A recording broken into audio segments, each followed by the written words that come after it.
বৃহত্তৰ দেনগাঁও আঞ্চলিক নাগৰিক সমাজৰ বিষয়ববীয়াসকল, সন্মানীয় দেনগাঁও বজাৰ সমিতিৰ বিষয়ববীয়াসকল, দেনগাঁও কাৰ্বি কালচাৰেল ছ'চাইটিৰ বিষয়ববীয়াসকল, দেনগাঁও শাখাৰ কাৰ্বি লামেট আমাৰ সভাপতি সম্পাদক প্ৰমুখ্যে আজি সমবেত হোৱা দেনগাঁওবাসী ৰাইজ, এই বৃহত্তৰ দেনগাঁও অঞ্চলৰ মোৰ শ্ৰদ্ধাৰ অগ্ৰজসকল, শ্ৰদ্ধাৰ আই মাতৃসকল, আজি আমি যিটো ক্ষণত আমি উপবিষ্ট, ই সঁচাকৈ এটি মৰ্মান্তিক সময় আমাৰ বাবে।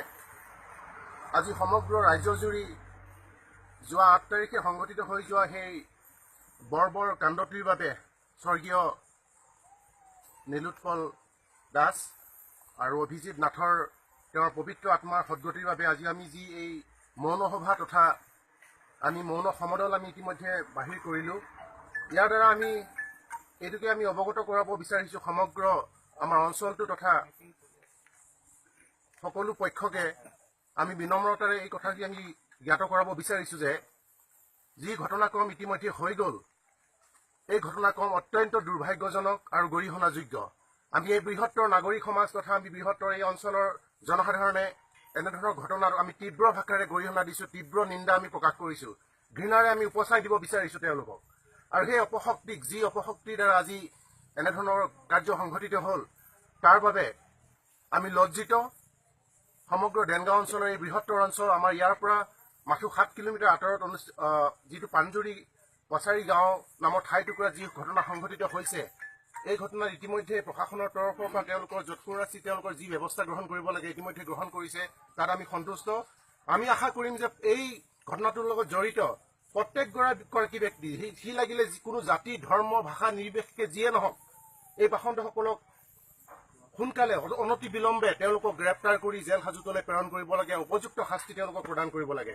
আমি এই বৃহত্তৰ সমাজৰ হৈ আমি আহ্বান কৰিছোঁ সকলো জাতি জনগোষ্ঠীৰ ৰাইজক যে পৰৱৰ্তী আহি থকা দিনবোৰত আমাৰ মাজত যদি সাতাম পুৰুষে শান্তি সম্প্ৰীতি যি আমাৰ সমন্বয়, এই সমন্বয় যাতে কোনো শক্তিয়ে আমাক ইয়াক ভাঙি চুৰমাৰ কৰিব নোৱাৰে, তাৰ বাবে সকলো পক্ষ আমি সচেষ্ট হ'ব লাগিব।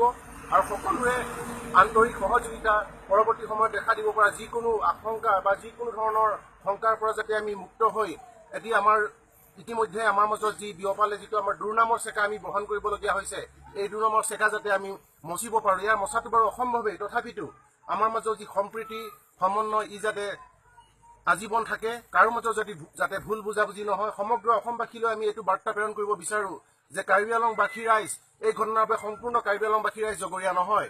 কেইজনমান দুষ্ট ব্যক্তি, কেইজনমান পাখণ্ডৰ বাবে কাৰ্বি আংলংবাসী ৰাইজ কেতিয়াও দায়ী হ'ব নোৱাৰে। কাৰ্বি আংলংবাসী হৈ আমি সমগ্ৰ অসমবাসীক অনুৰোধ জনাইছোঁ যে আমাক আপোনালোকে ভুল দৃষ্টিৰে আমাক নাচাব, আমাক আপোনালোকে সেই অপৰাধীৰ তোলাচানীত আমাক নুতুলিব। আমি আপোনালোকক বিনম্ৰ অনুৰোধ কৰোঁ যে যি ঘটনা ঘটিছে তাৰ বাবে আমি চৰমভাৱে লজ্জিত। আমি আপোনালোকে যেনেকৈ ইয়াৰ চূড়ান্ত শাস্তি বিচাৰিছে, আমিও কাৰ্বি আংলংবাসী হিচাপে এই শাস্তি আমি বিচাৰিছোঁ।